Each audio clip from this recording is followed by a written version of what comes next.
श्री शिवाय नमस्तुभ्यम हर हर महादेव। शिव की पूजा चैनल पर आप सभी भक्तजनों का स्वागत है। वीडियो को ध्यान से देखना और सुनना। ये वीडियो आपके लिए बहुत लाभकारी होने वाला है। आप लोगों के प्रश्नों के उत्तर देने के लिए और इसके अलावा और भी कई बातें हैं जिनकी पूजा करते समय हमें जानकारी होनी चाहिए ताकि हमारी पूजा पूर्ण फल दे सके, बाबा भोलेनाथ का आशीर्वाद हमें मिल सके और हमारी मनोकामना पूर्ण हो सके। मेरी बहनें पूछती हैं कि संकल्प कैसे लें, तो इसके लिए हमें ज़्यादा विधि विधान की आवश्यकता नहीं है। मैं केवल साधारण सा तरीका बताती हूँ। हम पशुपतिनाथ जी का व्रत करते हैं तो सुबह की पूजा के लिए जब हम मंदिर जाते हैं तो मंदिर में जाकर साफ सफाई करने के बाद जलाभिषेक से पहले आसन पर बैठकर अपना जो राइट हैंड होता है, राइट हैंड की जो अंगूठे के पास की उंगली होती है, तर्जनी उंगली को अंगूठे के नीचे दबा लेना है और जो हथेली में हमारे गड्ढा सा बन जाता है, उस हथेली में जो जल हम घर से लोटे में लेकर आए हैं वो जल हाथ में ले लेना है और थोड़े अक्षत, एक फूल और 1 रुपया, गोत्र नाम, शम का नाम और पिता का नाम बोलकर और उस जगह का नाम भी बोलना है जहाँ पर आप रहते हैं और उस दिन की तिथि, जिस तिथि से आप अपना व्रत स्टार्ट कर रहे हैं, तो यह तिथि बोलकर और भगवान पशुपतिनाथ जी को बोलना है कि हे प्रभु, मैं आपके यह 5 व्रत करने का संकल्प लेती हूँ। और यह बोलकर हमें हाथ से वह सामग्री और जल सीधे के सीधे ज़मीन पर छोड़ देना है।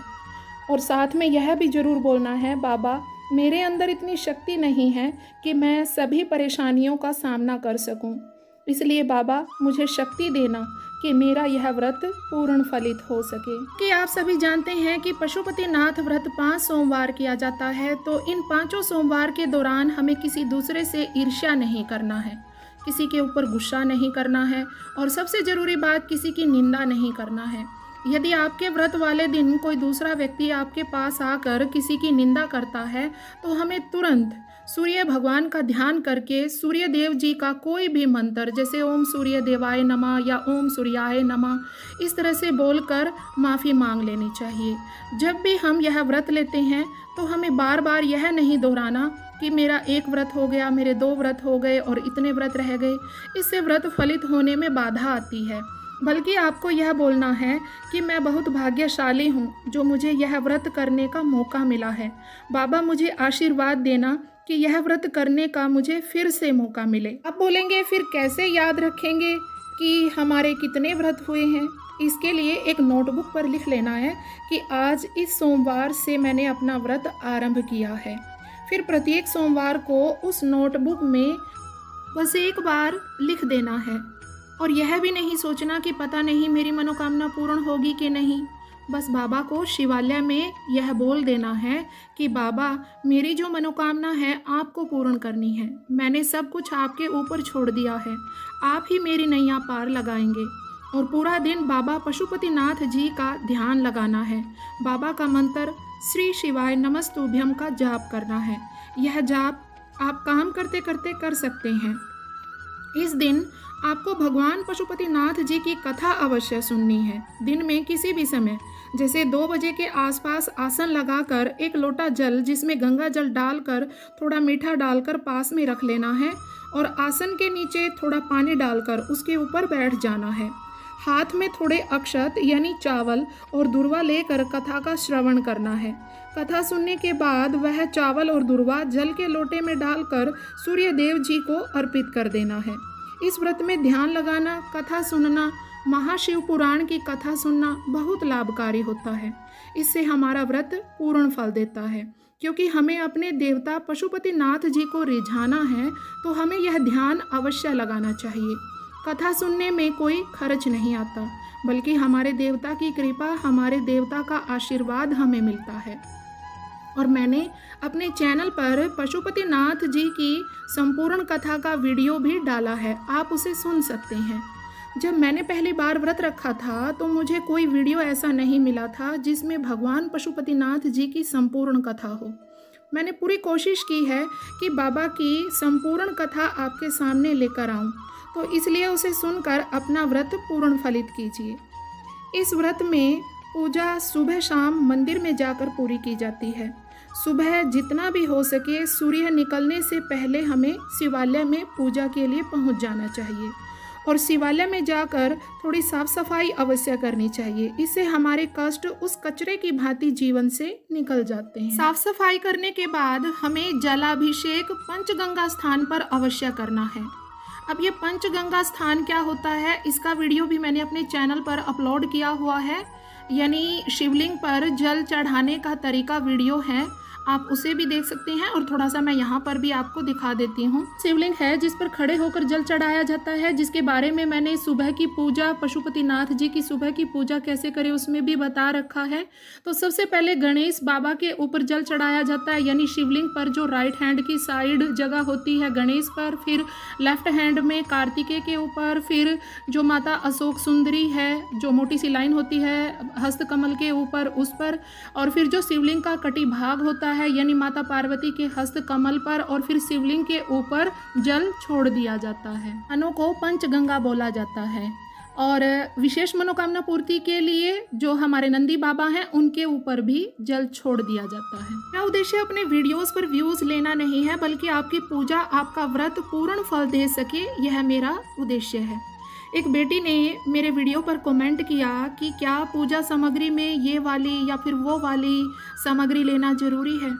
उसका मतलब ये नहीं था कि लाना पड़ेगा, बल्कि ये था कि उसका उतना सामर्थ्य ही नहीं था, उसके पास उतने पैसे नहीं हैं कि वह सारी पूजा सामग्री ला सके। मुझे बहुत दया आई, मैंने बाबा से प्रार्थना की कि बाबा उस बेटी की मनोकामना अवश्य पूरी करना। ऐसे बहुत से भक्त होंगे जिनकी परेशानियां बहुत बड़ी हैं, तो इसलिए आप सुबह की पूजा में ज़्यादा खर्च वाली चीज़ें ना लेकर मैं थोड़ी सी आपको सामग्री बता देती हूँ। वो भी अगर आप लेकर जाते हैं सच्चे दिल से तो आपकी मनोकामना अवश्य पूर्ण होती है। तो सुबह की पूजा में आप एक दिया, मीठा प्रसाद जैसे पतासे या फिर मिश्री और चंदन, कपूर की 2 टिकियाँ, 5 बेलपत्र, अकवा पुष्प, धतूरा, भांग और थोड़े पुष्प अगर आपके पास घर में है तो, और पंचामृत, और इसके अलावा एक लोटे में जल और थोड़ा मीठा मिलाकर आप ले जाकर पूजा कर सकते हैं। मैंने ज़्यादातर जो सामग्री बताई है वो लगभग फ्री वाली ही हैं, इनमें हमारा कोई ज़्यादा खर्च नहीं आता। तो ये सामग्री ले जाकर यदि हम सच्चे दिल से बाबा भोलेनाथ की पूजा करते हैं तो हमारी मनोकामना अवश्य पूर्ण होती है। शाम को यही वाली पूजा सामग्री और इसके अतिरिक्त 6 दीपक और मीठा प्रसाद जैसे हलवा या खीर ले जाना है, और शाम को प्रदोष काल में ही पूजा करनी है। प्रदोष काल यानी सूर्य अस्त होने से 40 मिनट पहले और 40 मिनट बाद का समय होता है। एक और बात मेरे पास यह भी प्रश्न आता है कि शाम के समय मंदिर में बहुत भीड़ होती है, तो ऐसे में क्या करें। देखो ऐसा है, ऐसे में आपको पहले ही ध्यान देना है कि किस मंदिर में ज़्यादा भीड़ नहीं होती। जितना भी हो सके ऐसा मंदिर चुनें जहाँ पर थोड़ी शांति हो, ताकि आप अपनी पूजा आराम से कर सकें।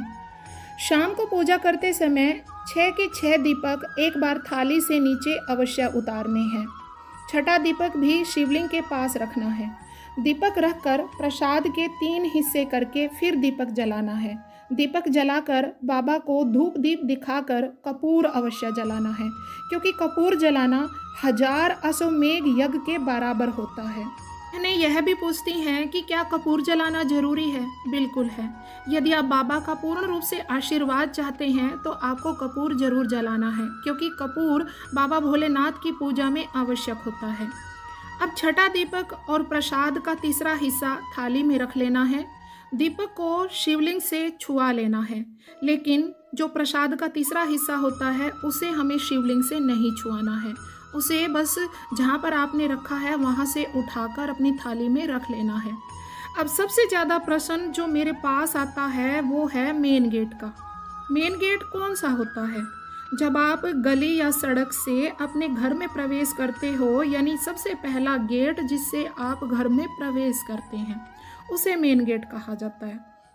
जब आप मंदिर से आते होते हैं तो जिस तरफ आपका राइट हैंड है उस तरफ बैठकर घर की तरफ मुख करके दीपक जलाना है, और दीपक का मुख पूर्व दिशा की तरफ ही होना चाहिए।